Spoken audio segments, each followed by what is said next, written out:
Bonjour, vous êtes en compagnie de Daniel pour l'émission Fenêtre sur soi.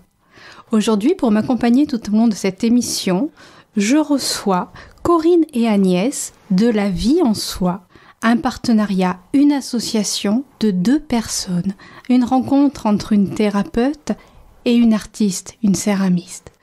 Tout d'abord, bonjour mesdames. Bonjour, Daniel. Cette association, La Vie en Soi, une grande définition, qu'est-ce que c'est ? Qu'est-ce que ça veut dire ? On va tout simplement raconter notre histoire, la manière dont Agnès et moi nous sommes rencontrés, naturellement, puisque c'est la vie qui nous a reliés. Je te laisse raconter l'histoire ? Oui, avec plaisir. Donc comme il n'y a pas de hasard dans la vie nous a effectivement reliés. On s'est rencontrés à Fumel. J'avais à l'époque ma boutique et mon atelier basé là-bas. Corinne avait son cabinet basé à Fumel aussi. Ça a été au départ une prise de connaissance. Elle a été ma thérapeute, elle l'est toujours. Elle a participé à mes cours et on s'est vraiment rencontrés plus profondément. On a lié d'amitié et un jour, elle a passé la porte de la boutique avec ce projet donc, qui est né après, La Vie en Soi. Donc, c'est-à-dire nous associer afin de transmettre aux gens qui le souhaitent des techniques que nous-mêmes avons appréhendées, mis au point ou apprises ailleurs dans notre propre développement personnel. Et on a utilisé nos compétences à toutes les deux, mais aussi nos envies, ce qu'on a envie de transmettre et de partager aux gens. Et du coup est née La Vie en Soi, qui sont des stages, initiation, création et soins. Je vais revenir sur votre partenariat, sur votre association. Ce n'est pas commun de trouver dans des stages ou dans des compléments de thérapie une céramiste et une thérapeute. Souvent, on va trouver professeur de yoga et thérapeute, ou professeur de chant et thérapeute, ou 2 thérapeutes ou 3 thérapeutes ensemble, en collectif.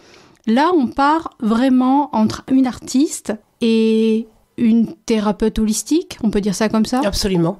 Qu'est-ce qui a été cette genèse de cette idée ? Je crois que l'idée de départ, c'est cette notion de créativité. La vie est une source inépuisable de créativité et nous sommes la source de cette création.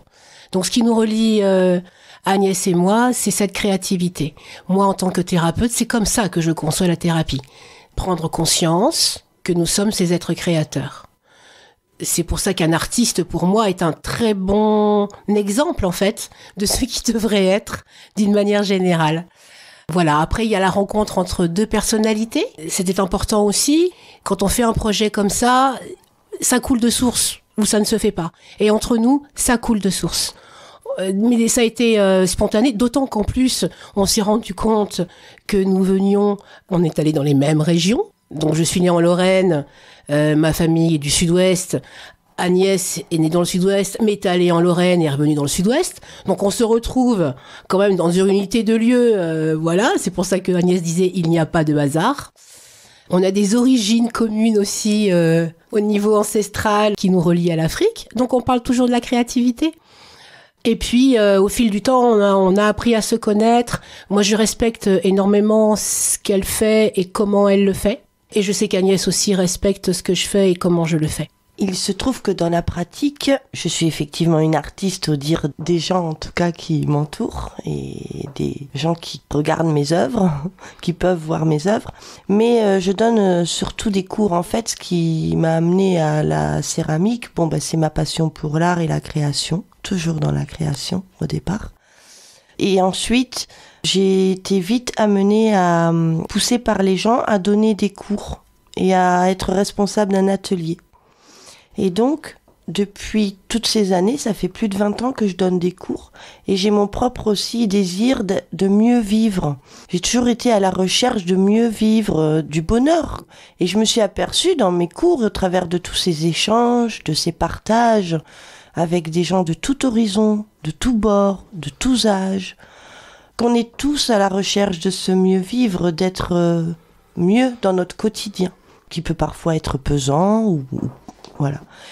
Et ça m'a amené à apprendre des techniques, mais aussi à en mettre au point des techniques avec la terre, qui vont me permettre justement de travailler, entre guillemets, je vais dire, sur ce mieux vivre et de mieux appréhender ensuite les événements qui se posent à moi dans le moment présent.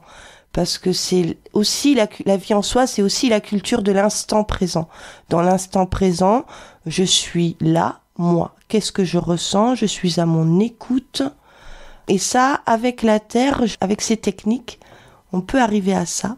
Et ça nous aide énormément après dans le quotidien pour mieux gérer justement ce moment présent, être à l'écoute de soi et du coup mieux vivre, être plus en harmonie avec soi mais au sein du groupe. Oui, la vie en soi porte bien son nom. Effectivement, il y a deux termes auxquels nous sommes attachés, deux intentions. Cette culture de l'instant présent, associée en fait à l'ancrage. Beaucoup de stages parlent de cet ancrage. C'est normal que beaucoup de personnes en parlent parce que c'est quelque chose de fondamental dans ce que nous vivons aujourd'hui dans cette époque. Et nous en sommes conscientes, nous sommes aussi conscientes que nous participons à quelque chose d'évolutif dans cette période-là, qui nous demande beaucoup, qui nous amène à nous recentrer pour pas être pris dans l'effusion du moment et des événements extérieurs. Donc ces stages de la vie en soi nous ramènent à soi, en soi, dans cet ancrage. Donc effectivement, à travers l'argile, comme expliquait Agnès, on va chercher cet ancrage. À travers les techniques, moi, que je vais proposer, qui est une transmission de techniques d'auto-guérison, soyons simples dans les mots et vrais dans les mots, ce sont des techniques d'auto-guérison qui servent aussi justement à se rapprocher de soi et à trouver cet ancrage en soi. Agnès aussi parlait du ressenti.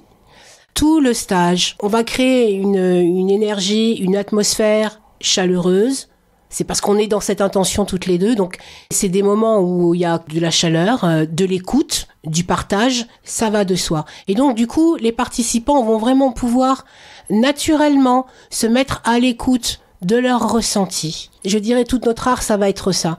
De faire en sorte que ce ressenti soit conscientisé, soit source de création, soit source de compréhension, d'amener la personne à aller jusqu'au bout de ses ressentis, de ne pas mettre en doute son ressenti, non, justement, explorer son ressenti, et ça de manière simple. Le mental est quand même au service de la créativité. Il n'est pas au service de la compréhension de ce qui se passe. On vit une expérience, donc vraiment dans le moment présent. D'où derrière cette notion de lâcher prise aussi. Mais pour ouvrir ce mental, il y a aussi besoin d'outils. Comment vous procédez? Alors, les outils sont là, pour le coup, pour ma part, tirés de pratiques connues. Donc, je me base sur mes formations, la sophrologie, le shiatsu, le doin, le qigong.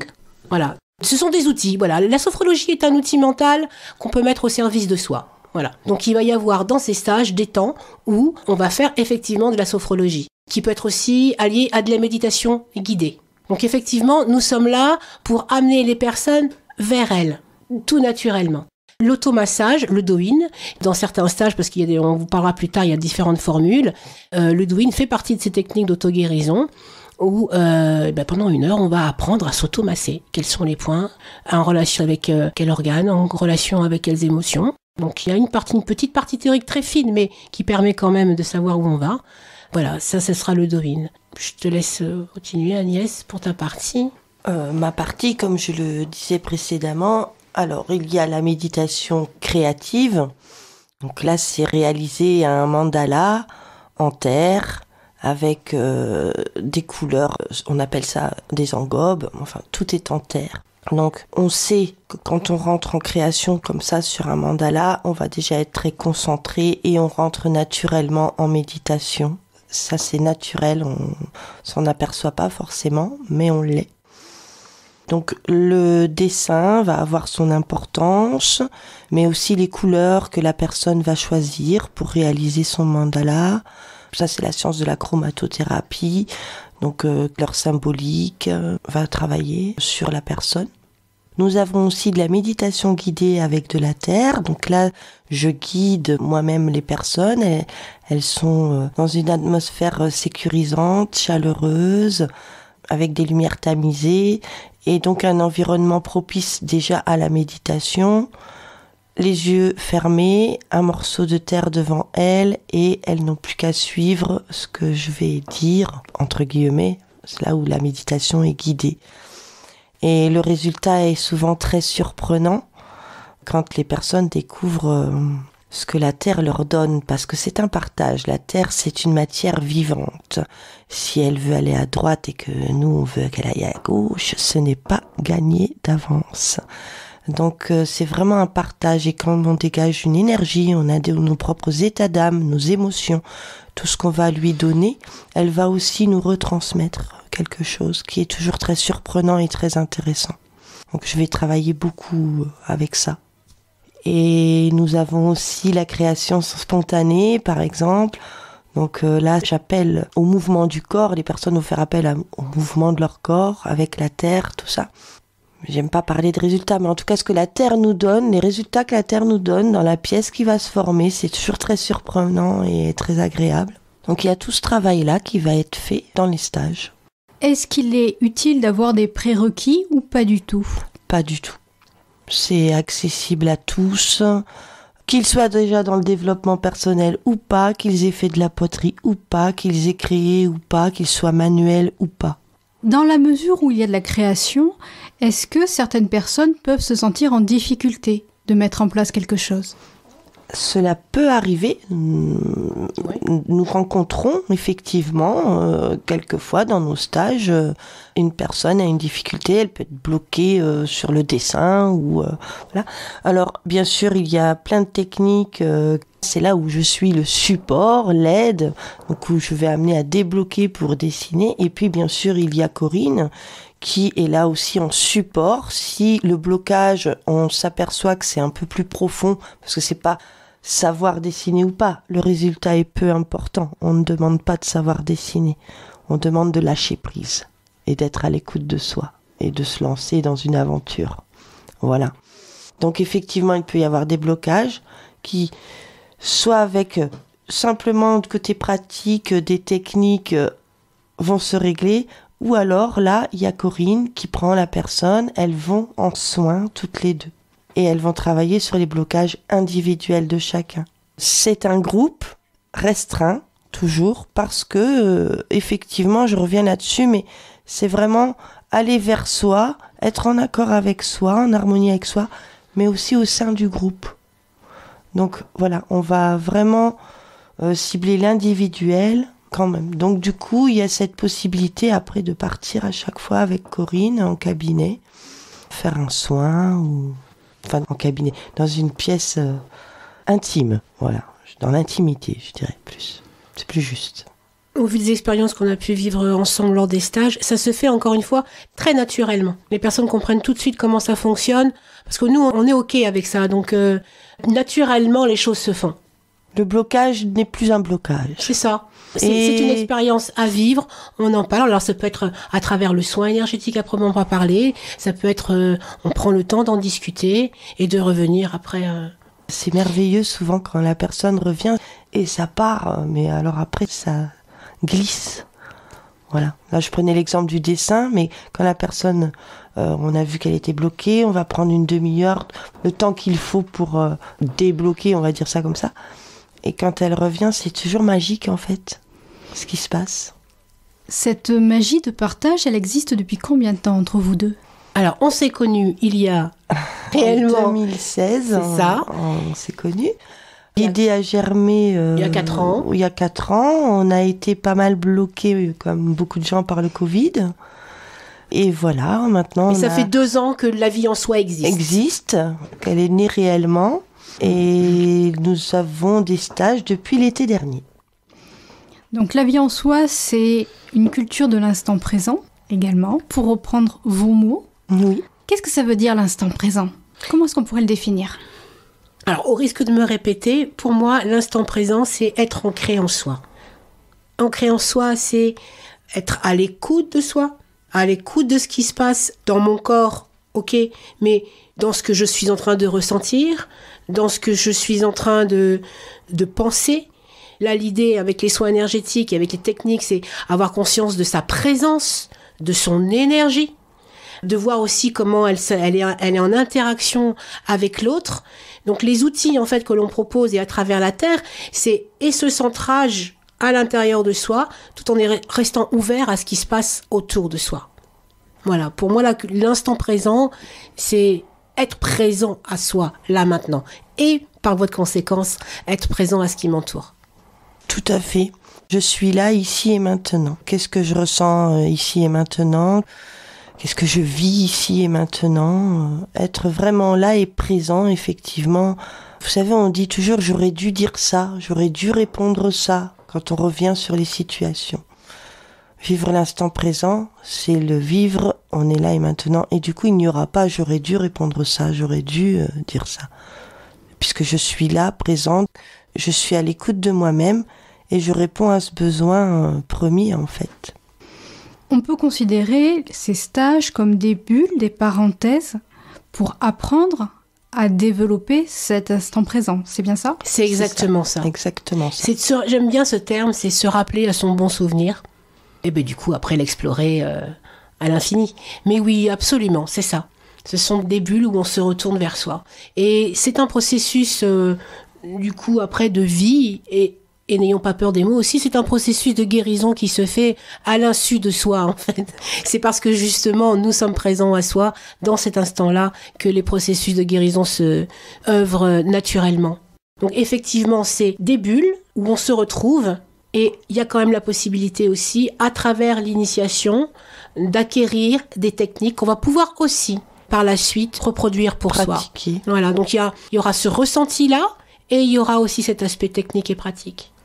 On revient encore une fois sur l'autonomisation des techniques qui sont transmises pour que tout un chacun puisse, dans son quotidien, hors de cette bulle, pouvoir reproduire absolument à son envie, avec son bon sens individuel et autonome, tout ce que vous pouvez transmettre dans vos stages. Tout à fait. Ces stages et ateliers, ils sont sur différentes durées. Oui.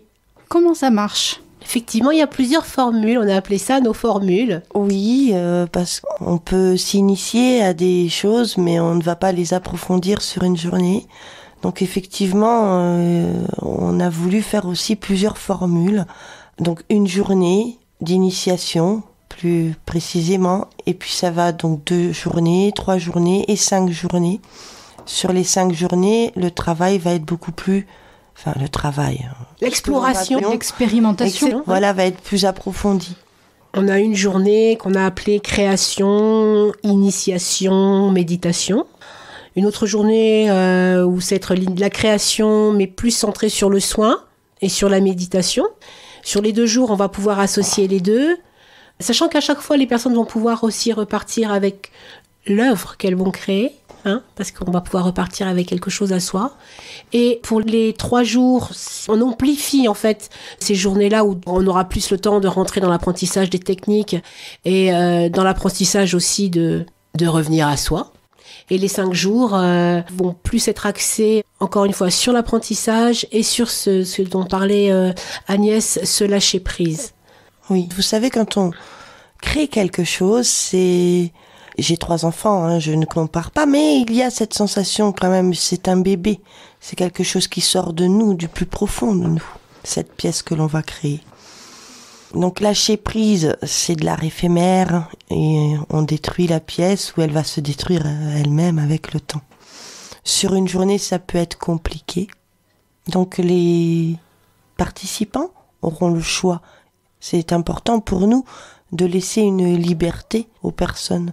Donc le choix de garder ou de ne pas garder ce qu'ils vont créer. Ça, c'était, je pense, important. Oui, on a bien découvert ça, c'est important. Il y a beaucoup de liberté aussi dans le stage. Oui. Le stage, c'est un cadre, mais c'est pas comme un cours de yoga où on va dire, là, de telle heure à telle heure, il y a yoga. Bon, c'est pas une obligation de suivre à la lettre. Il y a le choix qui est laissé aux participants. Voilà, sur beaucoup de choses. Et nous, on s'adapte, on sait, parce que, de par notre expérience, moi, ça fait 15 ans que je suis thérapeute. Agnès, ça fait aussi des décennies, non seulement qu'elle crée, mais que tu transmets, que tu partages, que tu formes. Donc, ça nous permet d'avoir en même temps ce cadre, mais d'être complètement libre dans ce cadre. À l'intérieur de ce cadre. Voilà. Donc, il n'y a pas d'objectif à suivre. Il n'y a pas de résultat. Il n'y a pas de résultat à avoir. Et on ne va pas distribuer de bons points. C'est ça. Et voilà. Pour certaines autres personnes, c'est d'apprendre à ne plus être un bon élève. On revient sur cette notion d'autonomie. Et encore une fois, de confiance en soi à travers le ressenti. C'est en ça que c'est thérapeutique. Pour nos auditeurs qui souhaiteraient avoir plus d'informations, où est-ce qu'on peut vous trouver au niveau des stages ? Alors, nous avons créé notre site internet dont nous sommes très fiers. Ça fait partie de notre bébé aussi. Voilà, donc on a un site internet, La Vie en Soi. Lavieensoi.net, tout attaché en minuscule. Et puis, nous avons la chance d'avoir rencontré donc un de nos partenaires chez qui nous faisons nos stages ici. En tout cas, pour l'instant, dans le Lot, c'est un golf, gîte et golf, qui s'appelle Le Bouisset. C'est un endroit magnifique, en pleine nature. Donc, ils vont pouvoir nous recevoir dans nos formules, par exemple, 3 jours, 5 jours. Les gens vont pouvoir dormir, être nourris délicieusement, parce que c'est important aussi. C'est bon, c'est beau, c'est chaleureux. Et c'est un tout en un, hein, voilà. Et les pièces dans lesquelles nous faisons les stages sont aussi très chaleureuses. Dès qu'on peut, on est dehors. Il y a aussi de la marche méditative. Ils nous ont consacré un espace au sein de ce golf où on va pouvoir aussi faire les stages dehors. Parce qu'encore une fois, on y tient, on est maître dans la nature. Donc vivre ces instants-là en nature, ça démultiplie les sensations. Et voilà. Ensuite, sur le site, on trouve bien sûr nos dates de stage et les formules différentes qui existent, avec aussi les explications sur nos pratiques, nos soins, notre façon de fonctionner. Voilà. Nous pouvons aussi nous déplacer. Si vous avez une salle ou un endroit où nous accueillir, voilà, on sera ravis. Se déplace, on sera ravis. N'importe où en France. Disons-le. Mais oui, on peut se déplacer. Oui. Du moment qu'il y a un lieu d'accueil, pour une dizaine de personnes maximum en stage, puisque comme intérieur, dit précédemment, ce sont des petits groupes restreints, donc maximum 10 personnes. Il n'y a pas de souci, on se déplace et on pratique. Voilà. Donc, lavieensoi.net. Si vous aussi vous êtes intéressé pour apprendre à travailler cet instant présent, n'hésitez pas à aller voir La Vie en Soi avec Agnès et Corinne, 2 semeuses d'étoiles, 2 semeuses de rêves, qui ont co-créé ces stages, sans oublier vos activités respectives. Agnès, tu es céramiste à Sauveterre-la-Lémance, céramiste d'art, oui. Et Corinne, tu es toujours thérapeute holistique à Saint-Martin-le-Redon et à Vire-sur-Lot avec GPS 46. Le petit mot de la fin pour nos auditeurs, pour leur partager tout cet amour qui est le vôtre et que vous souhaitez leur véhiculer. Rappelons-nous de notre désir premier en venant sur notre belle planète, c'est d'être heureux, donc soyons heureux ensemble. Un grand merci à vous deux. C'était Daniel en compagnie d'Agnès et de Corinne pour La Vie en Soi. Je vous souhaite à tous du soleil dans votre cœur et des sourires dans votre tête. À très vite.